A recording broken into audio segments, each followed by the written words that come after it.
안녕하세요.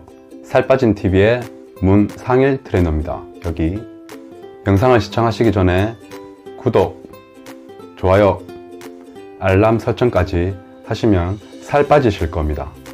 살 빠지실 거예요. 약속드립니다. 제가 오늘 여러분들에게 알려드리고자 하는 주제는 바로 머슴밥입니다. 우리 조상님들은 탄수화물 중독이셨을까요? 밥을 어마어마하게 많이 드셨죠. 과연 머슴들이 머슴밥을 먹게 된 그 이유가 뭔지, 정말 탄수화물 중독이었는지에 대해 한번 알아보도록 하겠습니다. 제가 여기서 여러분들에게 알려드리고자 하는 중요한 정보가 있습니다. 영양학적으로 봤을 때 뭔가가 부족해지시면 뭔가 다른 음식으로 채워 넣으려고 하는 그 상황을 보여드리고자 오늘의 주제는 머슴밥으로 정했습니다. 뭔가가 부족하니 계속 밥을 더 먹는 거죠. 먹어도 채워지지가 않으니까 허기짐이 사라지지가 않는 겁니다. 그거에 대해 설명드리고자 오늘은 머슴밥에 대해서 말하고자 합니다. 우리 조상님들은 밥을 정말 많이 먹었습니다. 고기가 부족했던 시절이죠. 단백질 섭취가 부족했다는 얘기입니다. 오로지 밥, 나물 반찬, 그게 전부였어요. 그러니까 단백질 섭취를 할 것이 없었다는 이야기죠. 그렇게 되다 보니 다른 반찬이 없다 보니 밥 양이 늘어날 수밖에 없었던 것입니다. 당시 머슴밥이라 하여 머슴들은 정말 고봉밥, 이만큼 쌓여있는 밥을 하루에 5번 섭취했다고 하죠. 새참, 중참 들어보셨을 겁니다. 노동하시는 분들이라면 중간중간 계속 뭔가를 섭취하셨다는 걸 여러분들도 들어보셨을 겁니다. 정말 많이 먹었어요. 하지만 밥만 많이 먹었죠. 저희가 알고 있는 스태미나 음식들 있죠. 그 당시에는 다 맞는 이야기입니다. 장어, 정말 고단백 음식이고 고지방 음식이에요. 현대인에게는 그런 음식들이 썩 건강에 좋지만은 않을 겁니다. 하지만 먹을 게 부족했던 시절, 그런 걸 먹게 되면 몸으로 느껴요. 내가 정말 컨디션이 좋아진다는 걸 몸으로 느끼실 수가 있습니다. 제가 다이어트를 할 때 극한으로 하죠. 대회가 앞두고 있을 땐. 지금은 그렇게 하지 않지만 한동안 극한으로 다이어트를 했었습니다. 그렇게 다이어트를 하고 난 뒤에 뭔가를 섭취하게 되면 정말 그 음식의 효능을 바로바로 몸으로 느낄 수 있어요. 내가 바로바로 느껴질 정도입니다. 그러니까 그런 말들이 생겨난 것 같아요. 장어가 스태미나에 좋다는 둥, 뭐가 어떤 음식이 스태미나에 좋다는 둥, 이런 것들이 있죠. 뭘 먹으면 눈이 좋아진다더라, 뭘 먹으면 힘이 불끈 솟아난다더라, 뭘 먹으면 혈류가 개선된다더라. 다 틀린 얘기는 아닙니다. 하지만 그때 당시에는 먹을 게 부족했기 때문에 그런 걸 먹으면 바로 몸으로 체감할 수 있었을 겁니다.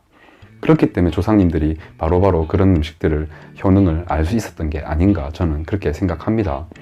추측이죠. 여러분들도 극한으로 다이어트 해보시면 어떤 음식을 섭취했을 때 내 피가 빠르게 돌고 뭔가가 간질간질한 그 느낌도 드실 수 있을 겁니다. 하지만 여러분들은 그렇게 다이어트 하시면 안 돼요. 머슴밥을 많이 섭취하게 된 이유는 계속해서 단백질이 부족하니 허기가 계속 찼을 겁니다. 아무리 많이 먹었다 한들 부족한 영양소가 있으니 계속해서 배가 고팠을 거란 이야기입니다.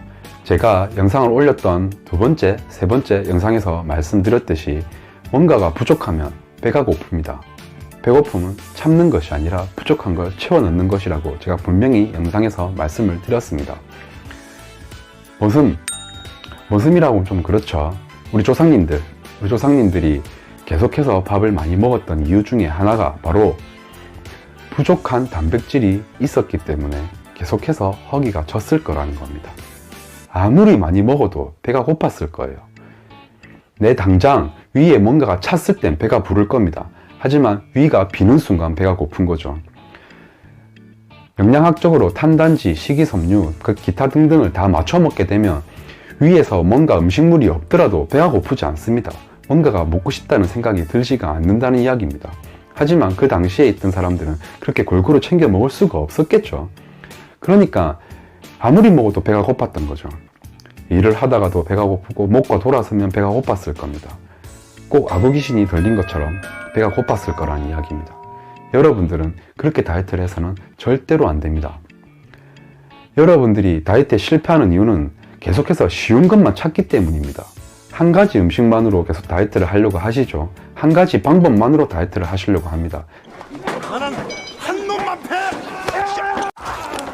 난 무조건 한 놈만 패! 여러분들은 그렇게 하시면 안 됩니다.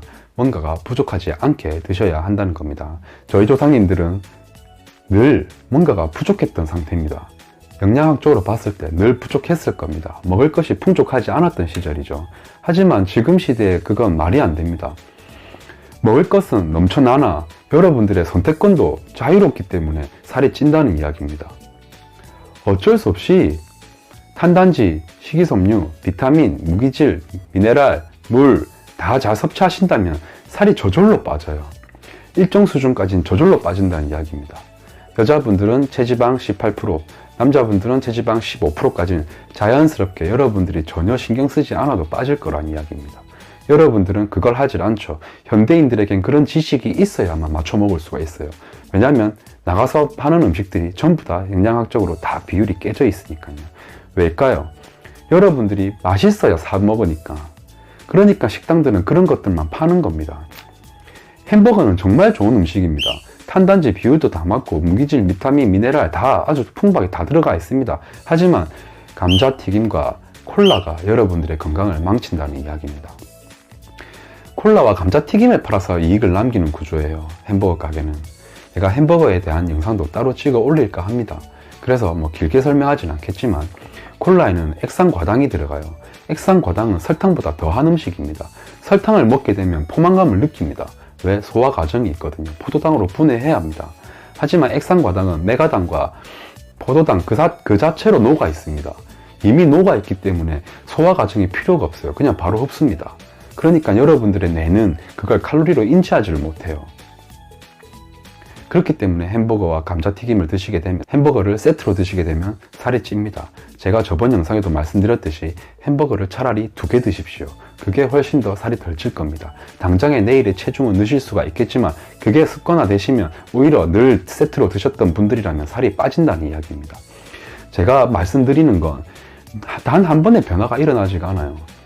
여러분들은 당장 내일, 일주일 안에 어떤 체중의 변화가 일어나기를 바라니까 제가 하는 말들을 믿지를 않습니다.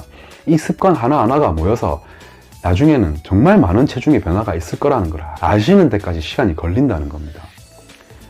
그걸 기다리지를 못하세요. 그게 훨씬 더 돌아가는 게 아니라 빨리 지름길로 간다는 사실을 모르고 계신다는 겁니다.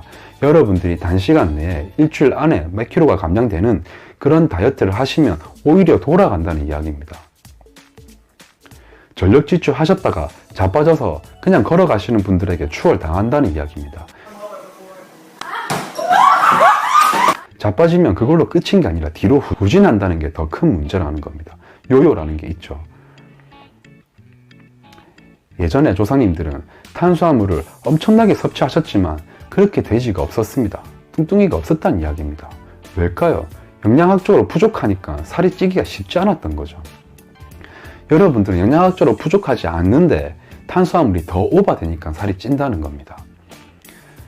탄수화물만 먹어서는 살이 쉽게 찌지 않습니다.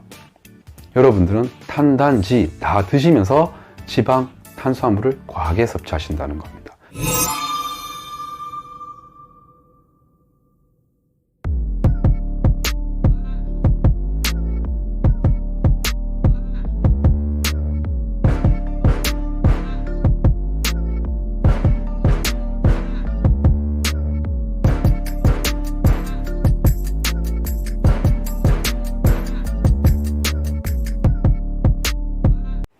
여러분들에게 한 가지만 질문을 하겠습니다.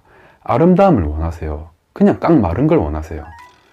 누구나가 다 똑같이 아름다움을 원하는 거죠. 아름답고 멋지고 그런 걸 원하시는 겁니다. 저희는 람보르기니가 돼야 됩니다. 티코가 되라는 얘기가 아닙니다.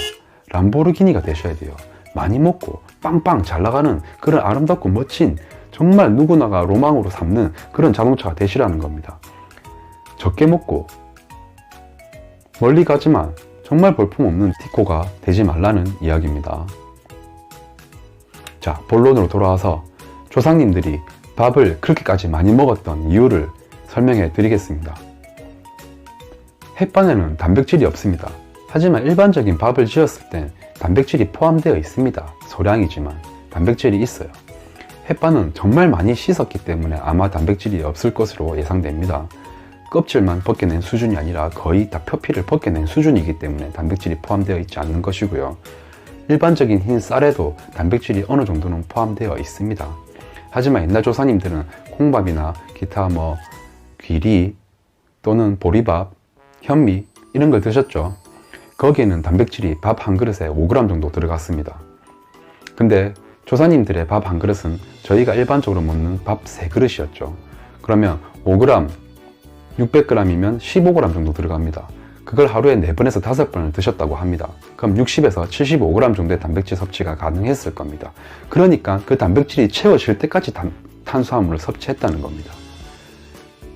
제가 말씀드렸죠. 저번 영상에서 부족한 게 채워질 때까지 뭔가를 섭취하게 되어 있습니다. 보통 1일 권장 단백질이 50에서 80g 정도 됩니다. 체중 곱하기 1 정도가 되죠. 옛날 조상님들이 60에서 70kg 정도 나갔다고 계산을 하자면 그 정도 밥을 섭취하셔야만 단백질을 충분히 부족함 없이 가져갈 수 있었다는 겁니다. 그렇기 때문에 머슴밥이 생겨나신 거죠. 여러분들은 부족한 게 채워질 때까지 배가 고플 겁니다. 자연스럽게 어느 일정 수준까지 살이 빠지시길 원하신다면 부족한 게 없으셔야 됩니다. 내가 배가 고픈 진짜 이유를 한번 찾아보십시오. 단백질을 안 드시기 때문에 살이 찌시는 분들이 현대에 너무 많습니다. 단백질 없는 음식이 더 맛있거든요. 그러면서 고기는 진리라고 외쳐대고 있죠. 하지만 여러분들이 생각하는 그 고기 양이 여러분들에겐 부족하다는 겁니다. 고기는 매일 드셔야 되며 하루에 7, 80g은 드셔야 된다는 겁니다. 여자분들 같은 경우에는 50g 이상은 드셔야 된다는 겁니다. 근데 그조차도 못 채우고 있죠.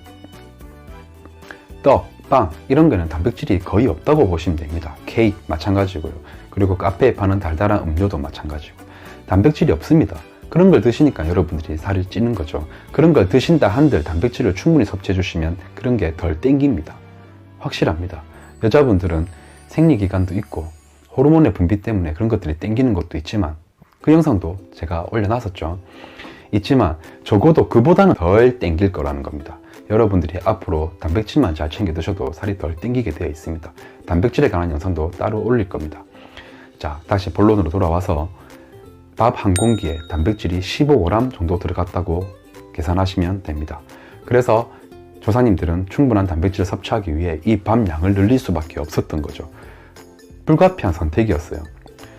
그래서 어쩔 수 없이 600g 가량 되는 고봉밥, 정말 이만큼 되는 밥을 하루에 5번은 섭취하셔야만 건강에 문제가 없었던 거죠. 당장의 배고픔도 해소됐을 거고요. 여러분들은 그렇게 되지 말라는 겁니다. 조상님들의 몸매가 아름다웠습니까? 사실 솔직하게 말씀드리면 그렇게 아름답지 못했죠.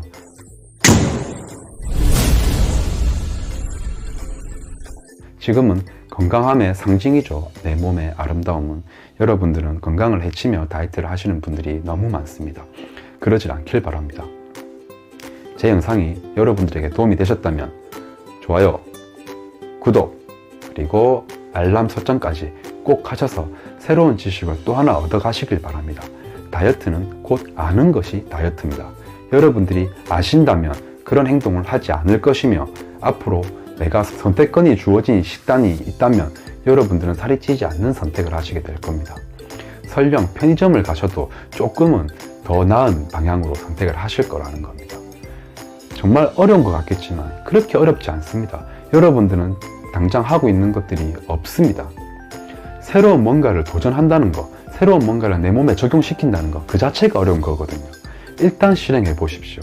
내가 단백질을 조금 더 채워 넣으려고 하는 그거 한 개만이라도, 아니면 내가 앞으로 음식을 드시기 전에 뒤에 있는 함량표, 탄수화물이 몇 그램 들어갔는지, 단백질이 몇 그램 들어갔는지, 그거 평생 어떻게 그런 걸 맞춰가며 살아? 아닙니다. 됩니다. 별거 아니에요. 여러분들 안 해본 거에 대한 두려움인 거예요. 솔직하게 말씀드리면 제가 느끼기엔 핑계로밖에 안 들립니다. 그조차도 안 하면서 다이어트를 해? 말이 안 된다고 생각합니다. 다이어트를 한다 치면 여러분 몸을 혹사시키며 그 고통은 감내하면서 정말 간단한 함량표 한번 보는 게 힘들까요? 여러분들은 정말 반대로 하고 계시는 게 너무 많습니다. 제발 그러지 않길 바랍니다. 곧 2019년이 끝나갑니다. 2020년에도 다이어트를 진행할 수 있게 제가 응원하겠습니다. 지금은 크리스마스죠. 오늘이 크리스마스입니다. 그래서 제가 이런 옷을 입고 있죠. 나갔다가 외출해서 들어오자마자 영상을 찍었거든요. 자, 크리스마스라고 외치면 조금 그렇죠. 자, 해피 뉴 이어. 여러분들 정말 새해에는 모든 것이 이루어지는 한 해가 되시길 바랍니다. 앞으로 인사는 2020년을 응원하는 인사로 마무리하겠습니다.